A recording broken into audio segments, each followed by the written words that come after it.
السلام عليكم ورحمة الله وبركاته. اللهم صل وسلم عليك يا سيدنا محمد وعلى آله وأصحابه أجمعين. ازيكم عاملين ايه؟ ورجعنا الفيديو بتحطوا لنا لايكاتكم واشتراكاتكم وكومنتاتكم وفعلوا لنا الجرس. عاملين ايه يا حبايبي؟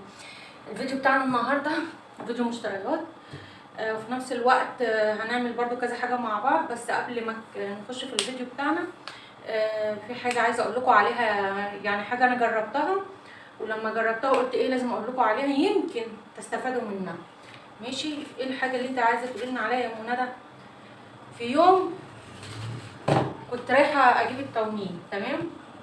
لقيت بتاع التومين عنده صابون غريب خالص، وعمال يقول لي ايه والله ده صابونه غاليه وصابونه حلوه. المهم نخش في الموضوع. فانا اخدت منه الصابونه ايه يعني، وانا مش مقتنعه بيها، بس بقيت حسابه كده. لما اخدت منه الصابونه جيت اجربها. انا عندي قشره في المنطقه دي بس، يعني شوف راسي كلها، لا المنطقه دي كده. ماشي؟ فجربت كل حاجه، جميع الشامبوهات، حط سبرين على الشامبو، اعملي مش عارفه ايه على الشامبو، حط خل على الشامبو. المهم برضو فلما اخدت منه الصابونه دي، تمام، اداها لي ب6 جنيه في التومين. خلاص، فانا المهم بقيت اخليها ان انا اغسل شعري بيها بس، وبدات ان انا اقرا الحاجات اللي عليها، لقيتها حاجات طبيعيه كلها، تمام. فلما جربتها الصراحه والله العظيم من اول غسله لا البشره ولا الشعر، تمام، فعجبتني خالص. فالمهم دخلت عملت سيرش على جوجل عن الصابون ده، ما تخيلتش الاهميه اللي بيتكلم بيها، ومنتشر بطريقه جامده في الدول العربيه. احنا يا جماعه في ايه؟ المهم لما رحت اشتريتها من الصيدليه، انا كنت جايباها ب6 جنيه في التومين، لقيتها في الصيدليه بقد ايه؟ في بيبيعها ب15 وفي بيبيعها ب20، تمام. صابونه حلوه خالص، مكتوب لك هنا لجمال شعرك ونعومه بشرتك وتفتيح المسام من اول استخدام، وعلاج حب الشباب بالماء البارد، تستخدميها يعني بماء بارد. ماشي؟ المكونات بتاعتها زيت زيتون نقي وزيت صبار وجليسرين طبي. بس ده انا حبيت بس ان انا اعرفكم المعلومه دي. والله والله والله ما شاء الله تبارك الله، مفيش، انا شعري والله الحته دي كده طولة الشتاء وبيبقى القشرة فيها وحشة خالص. فلما جربت الصابونة دي، وفي نفس الوقت الجماعة اللي عندهم حبوب في وشهم اللي هم حب الشباب، على فكرة حبوب الشباب ده بيجي في وقت وما بيبطل يطلع، ماشي؟ عند سن معين ما بيطلعش في الوش، ما شاء الله حلوه. واللي بشرتهم دهنيه برضو الصابونه دي حلوه ليهم. انا جربت، انا ما بعملش اعلان للصابونه، انا ما اعرفهمش اصلا، بس انا جربت حاجه فحبيت اقول لكم عليها، تمام. نبدا بقى الفيديو بتاعنا. انا جايباها من بتاع التومين بقد ايه؟ ب6 جنيه، وكنت اخدها وانا متضايقه. ايه الصابونه دي اعمل بيها؟ اغسل بيها المواعين. المهم لما جربت اغسل بيها وشي، حطيتها وغسلت بيها وشي، حسيت كده يعني البشره ناعمه خالص وما شاء الله حلو. جربوها مش هتخسروا حاجه، هي العمليه كلها يعني مش حاجه، بس للي بيعاني من القشره زي كده، تمام. يعني انا من حبي في الصابونه رحت جبت منها 2. خلاص، وبعدين بتغسلي بيها وتحشيها بعيد عن الميه عشان تنشف معاكي كده، وتدانها ايه اطول وقت ممكن معاكي. ندخل بقى على الفيديو بتاعنا، وبطلي رغي يا مراد، يلا بينا على الفيديو. وكده بقى دخلنا على الفيديو بتاعنا. اهم حاجة ايه؟ زي ما احنا قلنا قبل كده، تحطوا لي اللايك الجميل منك عشان الفيديو بتاعي يتشاف وعيلتنا تكبر بيكم كده ان شاء الله. دلوقتي بقى انا اشتريت المشتريات اللي بيتي محتاجها، تمام. مش ضروري ان انا اطلع اجيب 50 صنف واقول لكم تعالوا نشوف مشتريات اللي انا اشتريتها واعمل لكم حاجات هبلة كده. لا، انا بشتري الحاجات اللي على قد بيتي، اللي بيتي محتاجها، تمام، اللي تمشيني الاسبوع، اللي انا شايفه بيتي عايزه. جبت كيسين سمنه، تمام، وجبت كيلو ونص رز بسمتي، وجبت ده بقى ايه، كاتشب، تمام. كاتشب، ده الكاتشب بتاع الشركات بيجي في جراكن كده عند العطار. فايه بشتري منه الكيلو. كنت الاول بجيب الكيلو ب15، دلوقتي بقى في ظل الغلا ده رفع مرة على 17، دلوقتي بقى ايه، ب20. والصراحة حلو حلو، لا حلو يعني، اديله 8/10 في الجودة بتاعته، حلوة خالص كمان، تمام. لاني بروح اشتري الازازة الصغيرة ب15 جنيه. في حد هيقولي طب مش بتعمليه في البيت ليه؟ انا بعمله بس برضو يعني مش عارفة برضو، لا بحب ده. تمام. وان شاء الله برضو هنعمله مع بعض. وايوه انا عارفه ان الحاجه اللي في البيت حلوه، بس تقولوا ايه بقى؟ يلا، النفس يا جماعه. هعمل ايه بقى؟ جبت ايه تاني؟ جبت 3 اكياس شعريه. كانت الشعريه عندي خلصانه برضو. جبت 3 اكياس شعريه. خلي بالكو انا بجيب الحاجه اللي على قد ايه امكانيات بيتي او على قد احتياجي، وفي نفس الوقت برضو عندي حاجات بسلك بيها بقية الشهر، متبقية من الشهر اللي قبلي. فعلى قد ساعات بيجي عليا شهر ما بشتريش حاجة خالص، لان بيكون يعني ايه متوفر عندي. تمام. تمام يا منى، ده هي على افكارك دي طبعا. برضو جبت توابل. جايبه ربع كيلو ربع كيلو. جبت كمون، كزبره، فلفل اسمر، جبت كاري، جبت 7 بهارات، وجبت قرفه. تمام. برضو الحاجات دي انا جايباها كده ايه. والصابون طبعا اللي اتكلمنا عليه ما شاء الله حلو. انا برضو جبت ازازة خل، عندي ازازة مفتوحة بس برضو ايه مش هتخسر. تمام. كان هم 4 جنيه عند الراجل، فقلت هات بيهم ازازة خل، مش مشكلة بقى. تمام. آه يعني انا بقول لكم على ان احنا نحاول ان احنا ندبر نفسنا في ظل الظروف اللي احنا فيها دي، وعلى قد ما تقدري برضو دبري بيتك ومشي نفسك. كان بصوا برضو من ضمن التدابير الخيار ده بتاع الاسبوع اللي فات. تمام. طلعته غسلته غسلة زي ما انتوا شايفين كده، وبدأت امسك الخيارة الدبلانة، يعني تحسي ان هي ايه عاملة نفسها عيانة كده. فاهمين انتوا الوضع ده ولا ايه؟ المهم ايه، غسلت الخيار كده وبدأت اقطع الخيار واعمل شوية مخلل بقى خيار، من غير بقى ايه موضوع الخل يعني الكلام الفاضي ده. لا، انا بقطع الخيار، شوية فلفل على شوية ليمون، فلفل احمر، وبضربهم في الخلاط و... واحط المية واسيبهم 3 ايام، ونفتح عليهم. وان شاء الله هنفتح عليهم واوريكم الخيار مقرمش وعامل ازاي. بعد كده بقى اول ما بستعمل منه بروح حاطاه في التلاجة، يعني بفضل الله يعني بيفضل حلو وكويس. تشجعي وقومي واشتغلي دايما زي ما انا بقول، نستعين بالله ودبري بيتك على قد ما تقدري.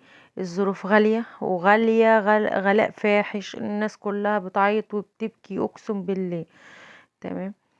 فهنا بقى حطيت ليمونة على قرنين فلفل زي ما انتم شايفين كده، وفرمتهم في درق الخلاط. تمام. وبدأت جبت ملح، حطيت طبعا هي هتاخد مني مجين مية. تمام.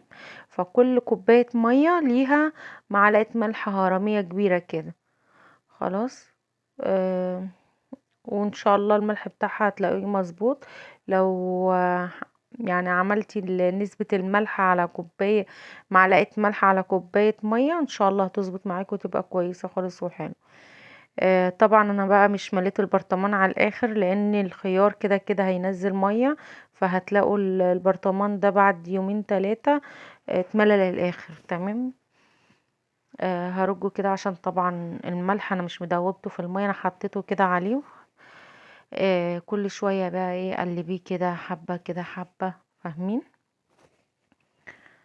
والله بقى حبة خيار مخلي الخيار تحفة.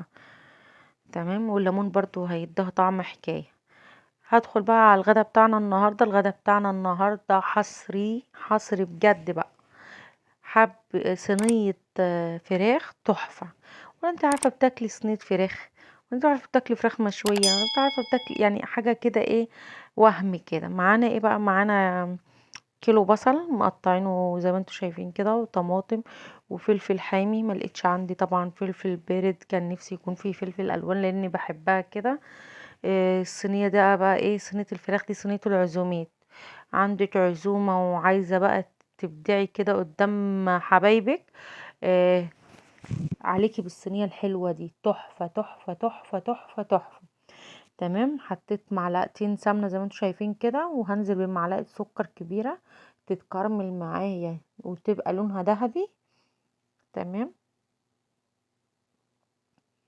هتلاقيها بقى ايه بقت تتكرمل الكرمله اللي هي الذهبي بس، ما تخليهاش تغمقي معاكي عشان ما تمررش. تمام. بعد كده بقى ايه، ايدك فيها باستمرار كده عشان ايه ما يتحرقش منك السكر. زي ما انتم شايفين كده عماله ايه ان انا اقلب باستمرار كده، خايفه السكر يتحرق مني. عفوا كلك على بيدك يا رب، لا حول ولا قوه الا بالله. نزلت بقى كده ايه بالبصل. ماشي، خلي البصل ياخد شويه كده مع السكر والسمنه، واقلبه حبه كده يدبل معايا. هتلاقيه بدأ ينزل ميته برضو، خلي بالكم. ما شاء الله، يعني حاجه تحفه تحفه تحفه تحفه، حاجه فاخر من الاخر. اه والله العظيم. صينية بتعجبني خصوصا في رمضان، برضو من اكلات رمضان حلوة وافكار عشان العزومات. حاجة تشرفك كده قدام ولادك وقدام اي حد انت يعني عازمة عندك. ما شاء الله، يعني حاجة كده تملى العين، طعمها تحفة. هنزل بقى بالفلفل الاسمر والتوابل بتاعتي. تمام. حطينا فلفل اسمر وقرفة. هحط برضو كركم، يعني ربع معلقة كركم، مش هنكتر كركم. ماشي. برضو معايا دبس الرمان ده بقى اللي هيظبط معايا الطعم خالص، وهينقل الفراخ نقلة تحفة. تمام. حطيت هنا توم مهروس، معلقة توم مهروس، معلقة صغيرة توم مهروس. هنشوح ده كله كده مع بعضه، وهننزل برضو بالدبس الرمان.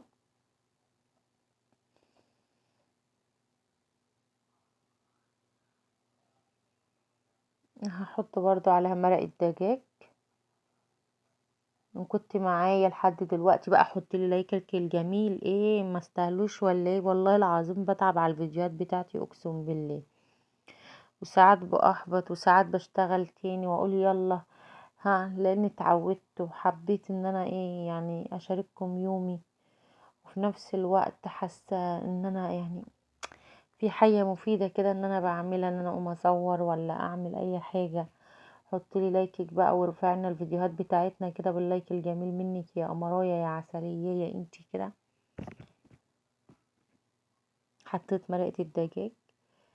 عايزه بقى تشتغلي على طول براحتك. تمام. انا كده بعد ما حطيت مرقه الدجاج ودبلت معايا كل الخضار، سبته يبرد. كنت جبت ادم بقى من الحضانه، وبقى ايه بدأت ان انا اشتغل فيها. الجيب بتاع الورك ده والفرخه السلنية دي او الاكلة دي، عايزة تعملها بالفرخة كاملة اعملي فرخة كاملة، يعني هي مش يعني حاجة هنمشي عليها، لا. جربي، وكل الاكل مباح ان انت تغيري فيه. هشيت كده البصل في الجيب بتاع الورك كده. حلوة الجيب دي. يلا، شايفين ما شاء الله بقى، هتدخليها الفرن هتطلع تحفة تحفة تحفة تحفة بجد، ومن غير ما تحطي مية هي هتستوي. بس اهم حاجة ان احنا نغطي عليها. تمام. بورق الزبدة وسلوفان او بغطا زي اللي انا عاملاه كده. شارية الغطا ده مخصوص كده من عند بتاع الألمونيا للصواني. تمام. عندي كذا صينية المقاس ده، فالغطا ده انا شارياه كده فرداني كده على قد ايه الصواني دي. ما شاء الله طلعت تحفة.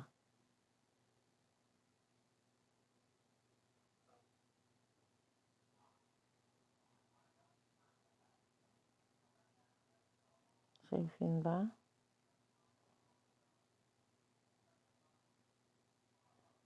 وطبعا حطيت ملح، معلقة ملح صغيرة في الخضار ده، بس مش ظهرت ايديا، ايديا اتحركت كتير كده ما ظهرتهاش. تمام. هبدأ بقى ايه، الفرن بتاعي شغال. هحط الفراخ. كمان هغطي عليها. تمام، شايفين انا بقولك الغطا ده انا جايباه على قد الصواني بتاعتي. حطيتها بقى ايه كده في الفرن، غطى عليها. خدت معايا بالظبط ساعة الا ربع في الفرن، وطلعت بالحلاوة والطعامة ويا سلام. سلم، ايه ده، ايه ده، الفرخة بتتكلم بتقول تعالوا كلوني. إيه الجمال ده، ما شاء الله، الله اكبر. حاجة حلوة خالص والله والله، والطعم احلى. البصل نزل ميته معانا كده، وبرضو الفراخ نزلت ميتها، وكان الحاجة ايه بقى، لوز اللوز كده. تمام، بدأت احط الاكل.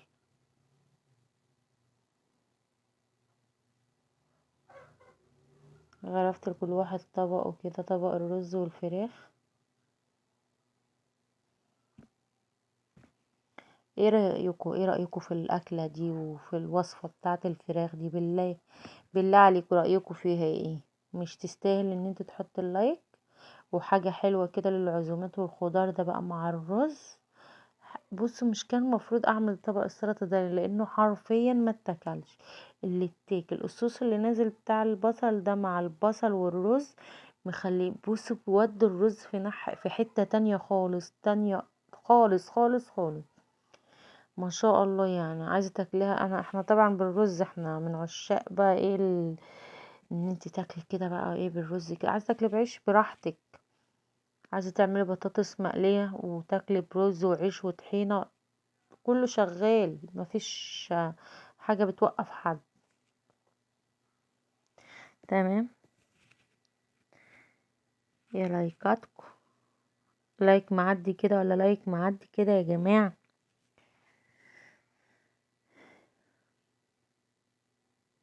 ندى بنتي بقى ايه مستعجلة، كانت لسه جاية من المدرسة. خلصي يا ماما، لسه هتصوري، احنا موتنا من الجوع يا ماما. والله صعبت عليا. ما شاء الله. حطولي بقى اللايك الجميل منكم واشتراك، وخشوا كده بقى ايه شاهدوا كده قناتنا، وخدوا لكم لفة حلوة كده، وقولوا لي ايه رأيكم في القناة عندنا. واللي عايز اي حاجة برضو يقول لي، وانا ان شاء الله هحاول على قد ما اقدر اعملها. دمتم في رعاية الله، ويا رب كده ان شاء الله عيلتنا تكبر بيكم